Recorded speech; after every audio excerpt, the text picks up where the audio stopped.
Okay, so video today, in this video anyway, is going to be talking about the wrinkles, but I'm also going to introduce something that, like pre-introduce something that we're going to talk about in the next class when we talk about skin surface details and stuff. So if I just close that, because that's going to give it away a little bit. There you go. So wrinkles, they're dead simple. A lot of this stuff can be understood just by observing the world around you, observing people around you, remembering that a lot of it is almost like a downward movement on our faces. You know, everything starts to sweep round and down.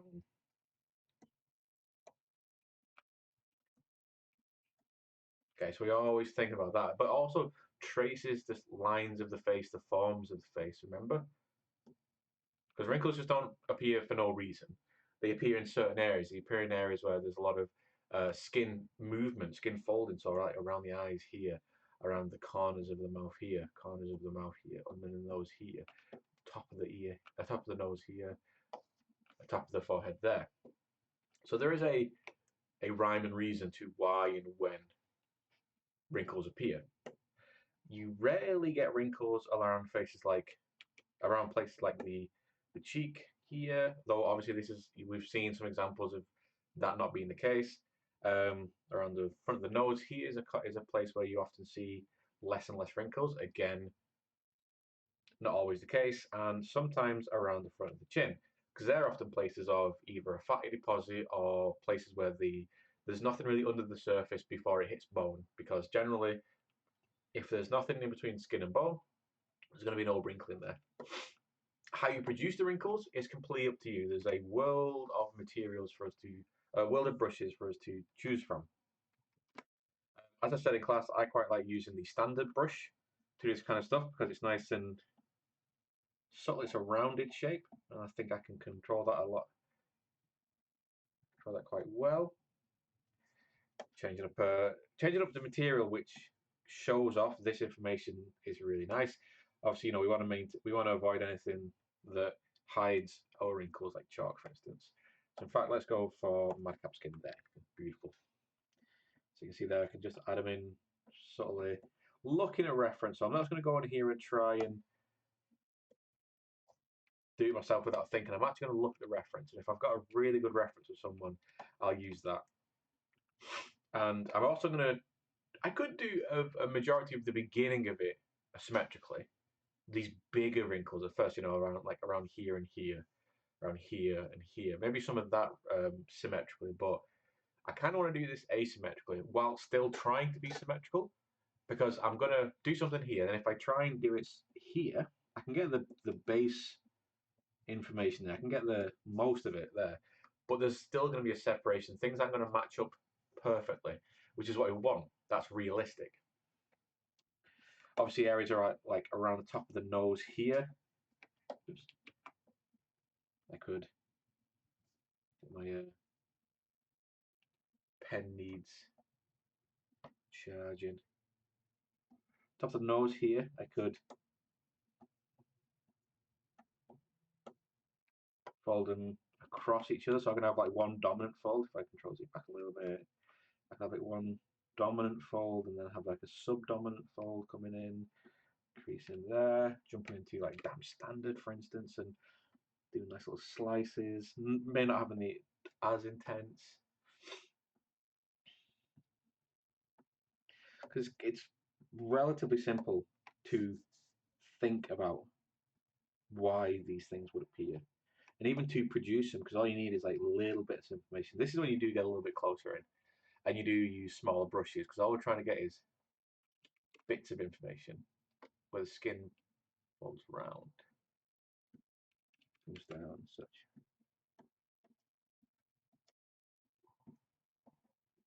You can hit it back with a bit of smooth just to kind of chill it out a little bit if it's getting too much.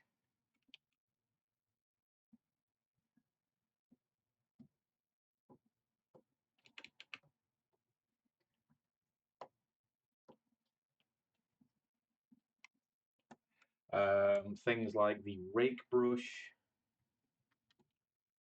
they're quite nice, but I'd change the alpha to that to something a bit different, maybe that. size and intensity down. Push it in instead. Because what I'm looking for here is just kind of like using a rake brush with this particular alpha, just to get some clusters in there. Oops, not around there, sorry. So I'll be like adding in, pushing back, adding in. I won't be like scrubbing it as well. I won't be getting totally rid of all the information. I just want to knock it back a little bit.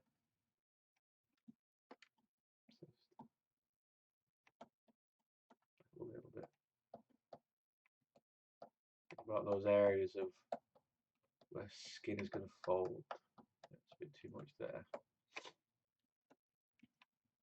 Always as well, step back and look at it, because you're going to be zoomed in so much that you are absolutely going to lose like sight of what you're actually trying to do, and you'll step back and it'll look like nothing.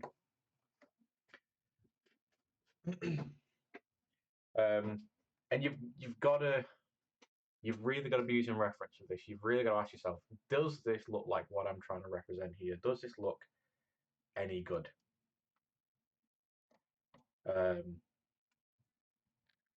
Does this look right? You got to step back. Maybe show it to someone who isn't a 3D artist. Maybe look at that, show it to someone who's not an artist at all. Be like, hey, does this make sense? Does this look wrinkly? Or does this just look blobby?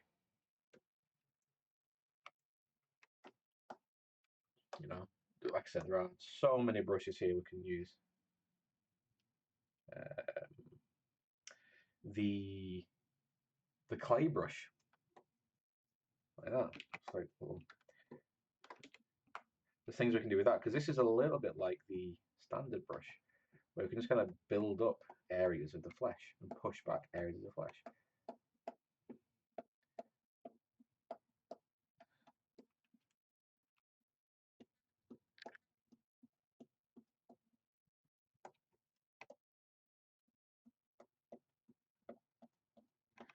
See?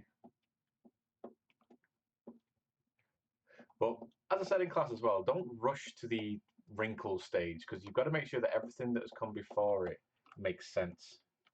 Because if you're trying to add wrinkles to something which isn't finished, it's just not going to look good. Every stage before it needs to be at a finished and understandable level before you move on to the next stage, because you can't put out the fires that are going to appear later on if you're not prepared from the previous stage, if that makes sense.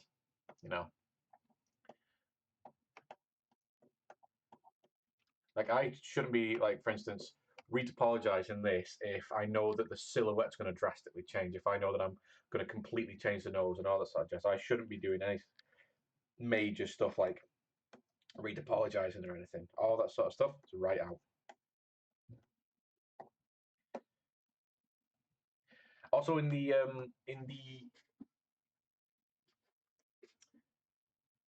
Dynamesh, so here I'm working off my subdivided version here from the previous video. So my skin is already kind of set up to be really nice with these these really, really small wrinkles. Obviously, with the Dynamesh version, you're only working at a certain kind of surface quality, surface kind of like you can only fit so much information inside there. So don't chase all the wrinkles if you're still working on a Dynamesh level. Go for your big stuff first. Go for these big bits of information here and here, big bits of information here. Don't go for the small scratches. Don't go for the small wrinkles, because that's just going to drive you crazy.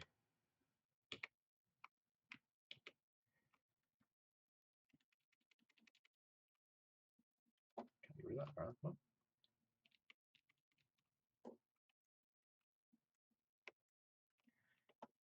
Don't know why ZBrush has decided to maintain those.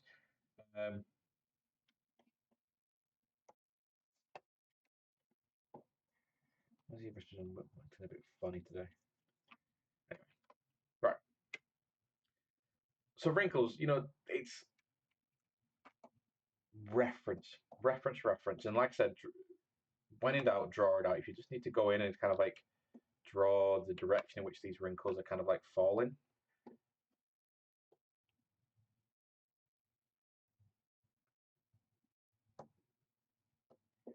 Maybe that'll help you.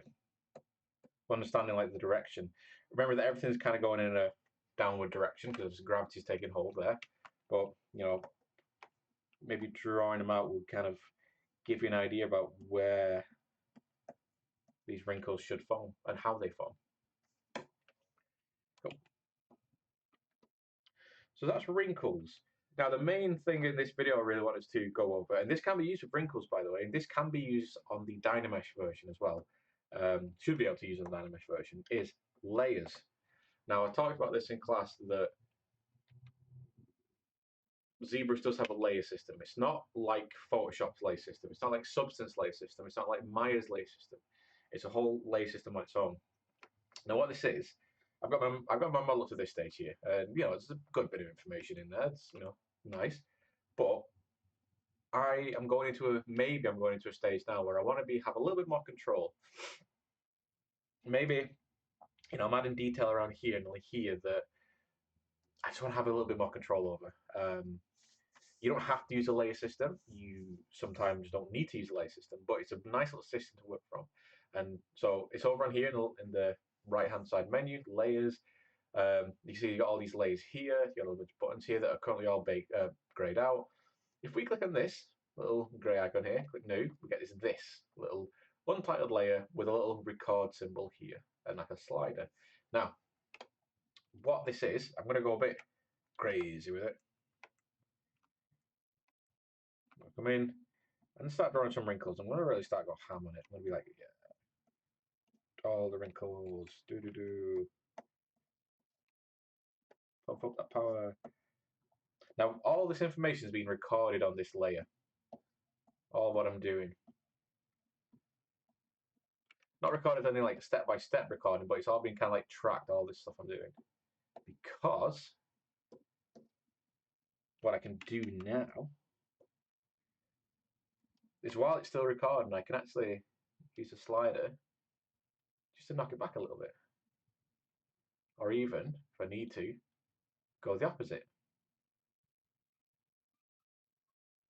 So you can see how this is really useful. I can go a bit ham with it, getting the big gestural information. Click the record if I need to do anything else with it. So I'm just going to push that back, push that back, push that back.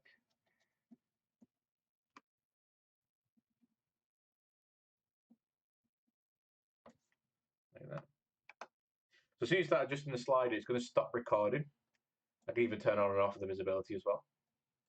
If you want to add something else that's going to be tracked, all you have to do is click the little record button, and then it'll take it back up to like 100%. And you can start adding back in there. And then when you start messing with the slider, it unrecords it. And then I can start recording again, smooth back some areas.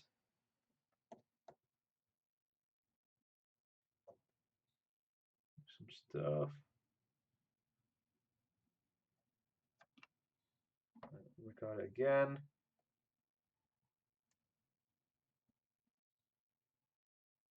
Kind of like finesse that in a little bit. And then if I want to add something else, I add a new layer. See, new layer, and this is going to go on top of this layer. So this might be other information. This might be something like our brushes. It might be something like flakes, for instance. We use those the other day.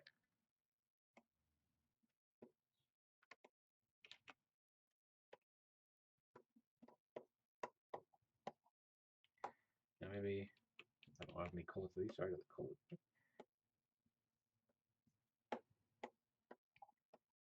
And a bit of a grind. Maybe he's got some really gnarly eyes. And can add that around here. There, yeah. Add that around. You can see how I'm adding that detail to the surface. And at times it might be a little bit OTT. You might be like, ooh, that's a bit rough, but I can easily just knock it back a little bit. Now I'm still recording this at the minute, but of course when I start to adjust the slider, we unrecord it, but I can start to bring that out, or even reverse it if I need to.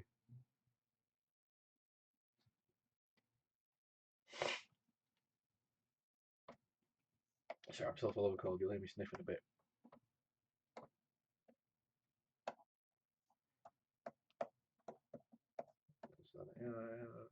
In.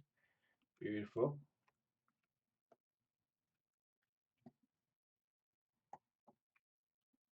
record. There we go. And you might be like, at a point where you're like, cool, obviously this looks, we're not really kind of going in for any real precision at the minute, just checking out this feature. If you're like, cool, I really like the way that looks, or you want to kind of like see how they might look if they're stacked on top of each other. Like, you want to move from a bit, you want to move it down, move it up, because depending on the order, they might have different, different information might override other information if it's sat top of each other. So you can move down and up these two layers. These aren't really doing too much with each other. And then when you're good with it, and you're like, cool, this is all good, but I kind of want to make sure that I'm not dealing with layers, because sometimes layers can stop you doing certain functions. I can bake all, and these will all get baked down. You lose all your layers, but all this information now becomes part of the mesh.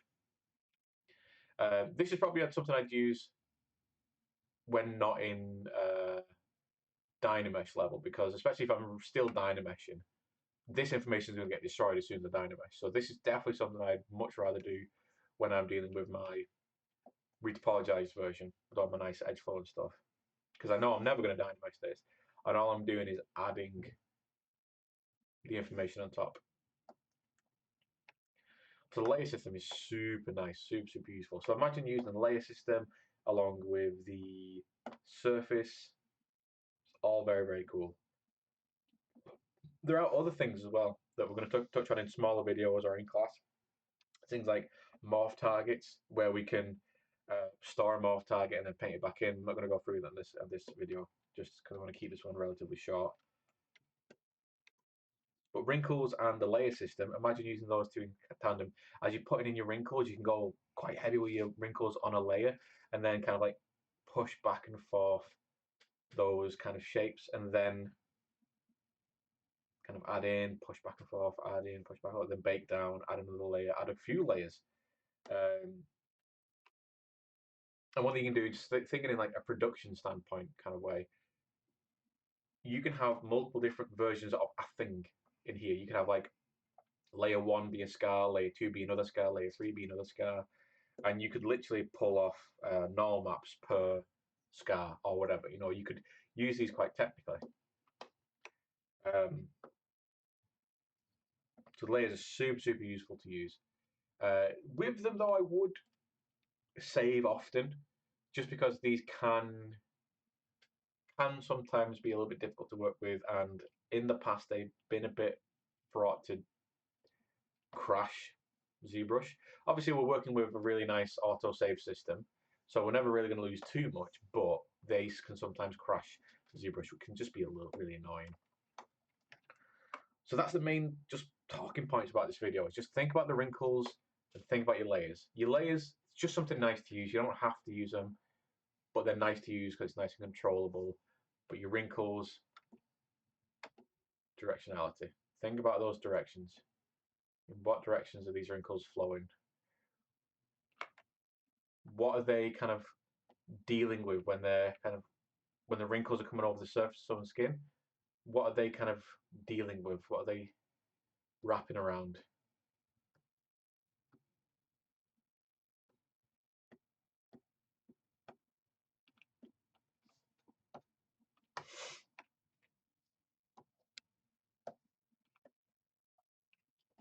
Super simple. You've just got to think about wrinkles and keep it basic. Less is more. Don't go crazy with adding a load of wrinkles at first. Concentrate on sizes of wrinkles. Go for your big wrinkles first. Make sure they make sense. Make sure they're not over the top. Make sure they're nice and controllable and easily readable. Then go to the next wrinkles. Then go to the next wrinkles. So I would always do like big folds, like these kind of wrinkles here and underneath the eyes first, and then do like crow's feet, and then do around the mouth, and then do the small ones, like small little areas around the cheeks and small areas underneath the mouth and around the neck and stuff. Because you obviously got to go from like step by step and just make sure that it makes sense in each step that you're doing. Because sometimes you got to go back and be like, well, that doesn't make no sense, and you got to knock it back. And if you do that early on, then you're not coming back later on and going like when you're like 7 layers of wrinkles deep and be like, oh well, I need to get rid of that big layer because that don't make no sense, and it just looks a little bit ugly, and then you're a bit stuck because you have to sculpt yourself out of a really difficult kind of like corner you've put yourself in by not thinking about which wrinkles come first. So big, just like we've been doing everything, go for your biggest detail first, and then you go down to your smaller detail. And then think as well, do you really need to put that kind of level of detail in there? Are you going so small? Are you zoomed in like here, kind of doing tiny, tiny little details? Can you tell what detail's being done here? Step back. You sometimes saw me then kind of go a bit close then, but I would say don't go any closer than say here. Don't go any closer than here. Make sure you step back because thinking like an oil painter, you got to step back. Does it all make sense from afar? And then you can go a bit closer. Do you think, and then step back a little bit. Change your materials often. Change stuff that's going to pick up the wrinkles like that. Poly skin, really, really nice. That picks up some really nice wrinkles. Even though I hate it, you got your red wax. Some people like that. You've got your matte cap skins. Stuff like this matte cap green is not so great because you sometimes lose a lot of these wrinkles. Obviously, stuff like chalk, real bad for it because you lose all your wrinkles. Although it might be good for the initial stage because then you're just getting the big wrinkles then.